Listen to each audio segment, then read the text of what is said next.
माननीय इलाहाबाद हाईकोर्ट की single bench के द्वारा उत्तर प्रदेश में डीएलएड सत्र 2024-26 में प्रवेश के लिए राज्य सरकार की नियमावली, जिसके अंतर्गत ग्रेजुएशन में आपको कम से कम 50% अंक होना चाहिए, उस नियमावली के उस प्रावधान को रद्द कर दिया है। स्क्रीन पर आप कोर्ट ऑर्डर कॉपी देख पा रहे होंगे, जो कि 24 सितंबर 2024 को जारी किया गया था। इस कोर्ट ऑर्डर में आप अपने स्क्रीन पर देख पा रहे होंगे जो गवर्नमेंट ऑर्डर जारी किया गया था 9 सितंबर 2024 वाला, जिसमें राज्य सरकार के अपर मुख्य सचिव के द्वारा सचिव परीक्षा नियामक प्राधिकारी और एससीईआरटी को पत्र लिखा गया था कि ये नियमावली रहेगी और इसके अंतर्गत प्रवेश लिया जाएगा। उसमें चौथे पॉइंट को लेकर के पूरा विवाद था। जो याचिकाकर्ता थे उनका ये कहना था कि यहाँ पर आर्टिकल 14 का वायलेशन हो रहा है, क्योंकि उत्तर प्रदेश में ही ऐसी संस्थाएं जो कि शारीरिक रूप से अक्षम अभ्यर्थियों को पढ़ाने के लिए ट्रेनिंग दिलाती है, मतलब कि डीएलएड स्पेशल कोर्स में, वहाँ पर intermediate as a minimum eligibility है। वहीं पर नॉर्मल डीएलएड वाले अभ्यर्थियों के लिए मिनिमम क्वालिफिकेशन जो है वो ग्रेजुएशन रखा गया, ग्रेजुएशन में 50%।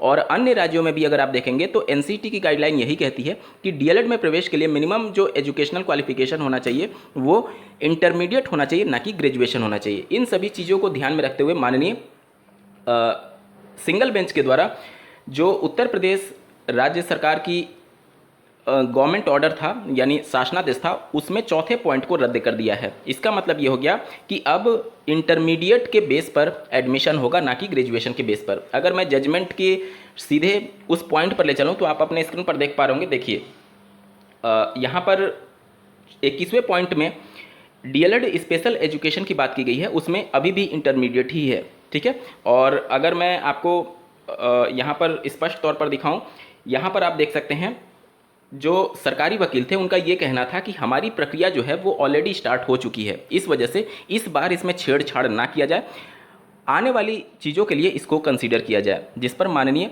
सिंगल बेंच ने कहा कि इस कोर्ट को जो याचिका करता है वो 26 जुलाई 2024 को ही अप्रोच कर चुके थे, यानी आपकी जो पूरा प्रक्रिया है उसकी शुरू होने से पहले ही आपने 9 सितंबर 2024 को शासनादेश जारी किया और इसके लिए प्रक्रिया 18 सितंबर 2024 को स्टार्ट हुई थी, मतलब आवेदन लेने वाली, और जो कि 12 दिसंबर 2024 तक चलेगी। तो चूंकि कोर्ट को पहले ही अप्रोच कर लिया था डीएलएड करने के इच्छुक अभ्यर्थियों के द्वारा, इस वजह से उन याचिकाकर्ताओं को यहाँ पर राहत दिया गया है, ठीक है। आप 24वें नंबर पॉइंट में साफ तौर पर देख पा रहे होंगे, the impugned clause 4 in the government order date 9 September 2024 to extend for exposing condition of graduation in DElEd course is hereby quashed with the prospective effect as the selection process has already started. In the result, the writ petition is allowed. यानी कि जो चौथा point था उसको quash कर दिया गया है, क्वैश कर दिया गया, यानी कि जो ग्रेजुएशन मिनिमम एजुकेशनल क्वालिफिकेशन था वो मामला अब रद्द हो चुका है। अब मिनिमम एजुकेशनल क्वालिफिकेशन इंटरमीडिएट होगा। लेकिन ये क्या इसी बार से लागू होगा? तो इसको समझने के लिए आपको 23वें पॉइंट को ध्यान से समझना होगा।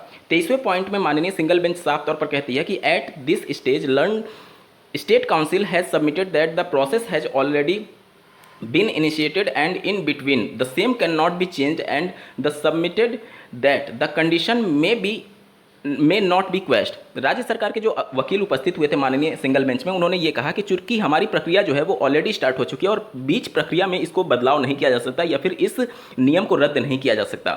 The said submission of the learn state council has force, but at the same time the petitioners have approached this court 26 July 2024 and they have been vigilant for their rights. यानी कि court को पहले ही अभ्यर्थियों ने approach कर लिया था, इस वजह से उनका अधिकार क्षेत्र यहाँ पर जनरेट हो चुका है। The process has started 18 September 2024 and would be completed on 12 December 2024। Hence this court directs the respondent to permit the petitioners to participate in the admission process for admission in the training course. यानी कि जो भी इस case में याचिका करता थे उनको इस एडमिशन की प्रक्रिया में पार्टिसिपेट कराने के लिए जो रिस्पोंडेंट हैं यानी राज्य सरकार और पीएनपी, उनको निर्देशित कर दिया गया कि आपको एनी हाउ इनको इस प्रक्रिया में शामिल कराना है, भले ही आपकी प्रक्रिया पहले क्यों ना स्टार्ट हुई हो। लेकिन जो इसमें याचिकाकर्ता नहीं है उनको राहत नहीं मिलेगी, क्योंकि यहाँ पर अगर आप 24वें पॉइंट में देखेंगे तो यहाँ पर जो ये डिसीजन लागू किया गया है वो प्रोस्पेक्टिव इफेक्ट से लागू किया गया। प्रोस्पेक्टिव का मतलब कि आने वाले समय में, मतलब कि पहले वाला जो आदेश हो चुका है उस पर अब ये लागू नहीं होगा, लेकिन केवल पिटिशनर के लिए लागू होगा। लेकिन ये जो प्रोस्पेक्टिव नेचर का है, इसका मतलब कि आने वाले समय में अब नॉर्मल जो डीएलएड होगा उसमें मिनिमम एजुकेशनल क्वालिफिकेशन जो होगी वो इंटरमीडिएट होगी, ना कि ग्रेजुएशन होगी। ठीक है, तो इस बार की प्रक्रिया में ग्रेजुएशन ही रहेगा, इस बार की प्रक्रिया में ग्रेजुएशन ही रहेगा। लेकिन जो याचिकाकर्ता थे उनके लिए ग्रेजुएशन हट करके उनके लिए इंटरमीडिएट हो चुका है। और अगली बार से उत्तर प्रदेश में जब भी एडमिशन होगा तो वहाँ पर ग्रेजुएशन ना होकर के इंटरमीडिएट होगा। यहाँ तक क्लियर हो गया। इस जजमेंट को कुछ मीडिया हाउसेस के द्वारा कवर किया गया है, आप स्क्रीन पर देख पा रहे होंगे। इलाहाबाद हाईकोर्ट ने दाखिले के लिए स्नातक की शर्त हटाई। यूपी में इंटर पास छात्र कर सकेंगे डीएलएड, लेकिन इस फैसले को लेकर के राज्य सरकार अब डबल बेंच में जा सकती है। आप अपने स्क्रीन पर देख पा रहे होंगे। सरकार का तर्क था कि उसे एनसीटी द्वारा तय योग्यता से उच्च योग्यता तय करने का अधिकार है। यह उनका नीतिगत निर्णय है जिसका न्यायिक पुनरावलोकन संभव नहीं है। यह तभी हो सकता है जब आदेश असंवैधानिक हो। कोर्ट ने कहा कि निजी संस्थानों में इस पाठ्यक्रम की अर्हता इंटरमीडिएट ही है। सरकार ने डीएलएड स्पेशल कोर्स के लिए अलग अलग योग्यता तय करना, वर्ग के अंदर वर्ग पैदा करना है, जबकि दोनों में तात्विक फर्क नहीं है। वहीं उत्तर प्रदेश में जो निजी डीएलएड संस्थान है वह इस फैसले से एक आस की नज़र से देख रहे हैं कि उत्तर प्रदेश में जो प्राइवेट डीएलएड इस विद्यालयों के सीट खाली रह जाते थे, जैसे पिछले साल का ही अगर आप एग्जाम्पल लेंगे तो 70,100 सीटें खाली रह गई थी। इतनी भारी संख्या में सीटें तब खाली रह रही हैं जब उत्तर प्रदेश समेत पूरे देश भर से बीएड अभ्यर्थी प्राथमिक से बाहर कर दिए गए हैं। तो केवल बीएड की वजह से नहीं बल्कि नई प्राथमिक स्तर की शिक्षक भर्ती का विज्ञापन नहीं जारी हो पा रहा है, इस वजह से सीटें नहीं भर पा रही हैं। क्योंकि कोई भी अभ्यर्थी कोर्स की एप्लीकेबिलिटी के लिए जरूर देखेगा कि कहाँ मुझे नौकरी मिलेगी। अब जब 6 साल से नौकरी का विज्ञापन ही नहीं जारी हो रहा है तो कैसे कैंडिडेट मोटिवेट होंगे। तो ये एक बहुत बड़ा रीजन है। और डीएलएड के जो निजी संस्थान है वो इन सभी चीज़ों को पॉजिटिव नज़र से देख रहे हैं कि अगर इंटरमीडिएट होता है तो और ज़्यादा कैंडिडेट आएंगे, क्योंकि वो बैरियर खत्म हो जाएगा और उसके बाद से डीएलएड की सीटें भर जाएंगी। लेकिन इस फैसले को जो विभाग है शिक्षा विभाग, वह अपर कोर्ट में चैलेंज करने के लिए विचार कर रहा है। आप अपने स्क्रीन पर देख पा रहे होंगे। हाईकोर्ट के फैसले को चुनौती देगा विभाग।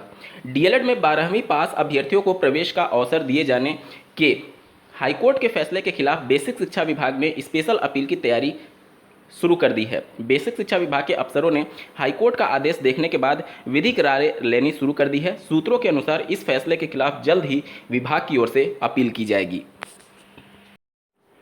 ये तो हो गया विभाग का अपना स्टैंड। अब एक बार बात कर लेते हैं कि इस मामले में आगे क्या हो सकता है। अगर आपको याद हो तो उत्तर प्रदेश की 68,500 सहायक अध्यापकों की भर्ती में माननीय कोर्ट के द्वारा ये जजमेंट दिया गया कि आप अदर स्टेट के कैंडिडेट को रोक नहीं सकते यहाँ पर भर्ती प्रक्रिया में शामिल होने से। अगर आपको याद हो तो उत्तर प्रदेश की पहले जो भर्तियाँ होती थी अध्यापक सेवा नियमावली, उसमें ये मेंशन किया गया था कि कम से कम 5 वर्ष उत्तर प्रदेश में निवास करने का आपको प्रमाण पत्र देना होगा, यानी डोमिसाइल देना होगा, जिस डोमिसाइल को माननीय कोर्ट ने रद्द कर दिया था। अभी आप देख लीजिए बिहार वाले मामले में भी डोमिसाइल मामले को रद्द कर दिया था। तो इन सब के बाद से जो अदर स्टेट के कैंडिडेट यहाँ पर आए उनका जो डीएलएड था वो हो सकता है कि इंटरमीडिएट बेस पर हो, ठीक है, इंटरमीडिएट बेस पर हो, और बाद में वो ग्रेजुएशन किए हो ना किए हो वो मामला अलग था। लेकिन हाईकोर्ट ने सभी अभ्यर्थियों को जो अदर स्टेट से बिलोंग कर रहे थे उनको भी भर्ती में शामिल करने का आदेश पारित किया था। तो इस प्रकार के मामले ऑलरेडी हो चुके हैं। अब राज्य सरकार का अपना तर्क ये है कि हम एनसीटी से हायर क्वालिफिकेशन तय करना चाहते हैं। अब जब राज्य सरकार ही क्वालिफिकेशन तय कर सकेगी तो फिर रेगुलेटरी बॉडी का मतलब क्या रह गया।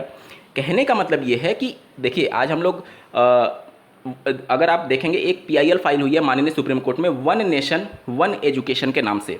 अभी आप देखेंगे तो पूरे देश भर में जो मेन एग्जाम होते हैं, जैसे मेडिकल के ले लीजिए, इंजीनियरिंग के ले लीजिए, उनका एक एग्जाम हो रहा है पूरे देश भर में। तो जब एक ही एग्जाम हो रहा है, पूरे देश भर के सभी अभ्यर्थियों को एक ही पैमाने पर तौला जा रहा है, तो क्यों ना सबके लिए क्वालिफिकेशन भी सेम कर दिया जाए। और इसी तर्ज पर ये जो फैसला है वो निश्चित तौर पर देखिए यहाँ पर एनसीटी का धीरे धीरे करके वर्चस्व धीरे धीरे करके खत्म हो जाएगा। क्योंकि अगर राज्य सरकारों को इस प्रकार से पावर दी जाए कि हम एजुकेशनल क्वालिफिकेशन को बढ़ाने जा रहे हैं तो फिर आर्टिकल 14 का सीधे तौर पर वायलेशन हो रहा है। क्यों वायलेशन हो रहा है? क्योंकि एक कैंडिडेट जो अदर स्टेट से इंटरमीडिएट के बेस पर परीक्षा में सम्मिलित हो रहा है और दूसरा कैंडिडेट जो यूपी से है जो कि ग्रेजुएशन के बेस पर परीक्षा में सम्मिलित हो रहा है, तो दोनों में अगर आप देखेंगे बौद्धिक स्तर का भी अंतर है, दोनों में उम्र का भी अंतर है और बहुत सारी चीज़ों का अंतर है। आर्टिकल 14 के अंतर्गत ये सारी चीज़ें पॉसिबल नहीं हो पाएंगी। इसी वजह से यहाँ पर अगर आप 99% स्टेट्स में देखेंगे तो डीएलएड में प्रवेश लेने के लिए मिनिमम जो एजुकेशनल क्वालिफिकेशन होती है वो इंटरमीडिएट होती है, ना कि ग्रेजुएशन होती है। और उत्तर प्रदेश में सालों से ये प्रक्रिया चली आ रही थी। एनसीटी की गाइडलाइन होने के बावजूद भी, एनसीटी की गाइडलाइन भी यही कहती है कि आपको मिनिमम एजुकेशनल क्वालिफिकेशन इंटरमीडिएट ही रखना होगा। तो इन सभी चीज़ों को ध्यान में रखते हुए अगर मामला डबल बेंच में जाता है या फिर उसके बाद से सुप्रीम कोर्ट में जाता है, अगर विभाग इस मामले को लेकर के जाती है, तो यही सब बातें आएंगी कि उत्तर प्रदेश में ही स्पेशल एजुकेशन डीएलएड में प्रवेश लेने के लिए आपने इंटरमीडिएट रख रखा है और नॉर्मल डीएलएड में प्रवेश लेने के लिए आपने ग्रेजुएशन रख रखा है। उसके बाद से दूसरा सवाल ये उठेगा कि आप क्या रेगुलेटरी बॉडी के बियॉन्ड जाकर के अपना कुछ अलग से नियम ला सकते हैं। निश्चित तौर पर एजुकेशन जो है, शिक्षा जो है, वो समवर्ती सूची में है और एनसीटीई जो कि केंद्र सरकार के आरटी एक्ट के धारा 23 के उपधारा 1 के अंतर्गत रेगुलेटरी बॉडी का उसको दर्जा प्राप्त है, यानी कि वो सेंटर के द्वारा नियम बनाया जा रहा है, एक तरीके से ये समझ लीजिए। तो जब भी सेंटर और स्टेट में नियमों को लेकर के समवर्ती सूची के किसी प्रावधान में अगर कोई वायलेशन या फिर किसी भी प्रकार का कॉन्ट्राडिक्शन उत्पन्न होता है तो जजमेंट हमेशा केंद्र सरकार के पाले में जाता है। कहने का मतलब कि अगर एक ही नियम, समवर्ती सूची में शामिल है शिक्षा, एक ही नियम पर राज्य का अलग नियम है और केंद्र का अलग नियम है, केंद्र सरकार अपना नियम कैसे लाएगी? वो आरटी एक्ट धारा 23 के उपधारा 1 के अंतर्गत जो रेगुलेटरी बॉडी का दर्जा दिया गया एनसीटी को, उसके माध्यम से वो ला रही है। तो जब एनसीटी ने ये कह दिया कि हम इंटरमीडिएट ही रखेंगे और राज्य सरकार कह रही है कि हम ग्रेजुएशन रखेंगे, तो जब भी इस प्रकार का कॉन्ट्राडिक्शन होता है तो समवर्ती सूची में ऐसे मामले पर जो केंद्र सरकार का नियम होता है उसको सर्वोपरि माना जाता है। तो अगर ये मामले उच्च कोर्ट में जाते हैं तो केंद्र सरकार के एनसीटी वाला मामला लागू होने का ज़्यादा प्रावधान हो सकता है, ज़्यादा संभावना हो सकता है। तो उस कंडीशन में अगर आप देखेंगे तो उच्च अदालत में भी इंटरमीडिएट स्तर पर ही एडमिशन के फैसले आ सकते हैं। दोस्तों, इस वीडियो को देखने के लिए आपका बहुत बहुत धन्यवाद। भगवान करे आपका दिन शुभ हो।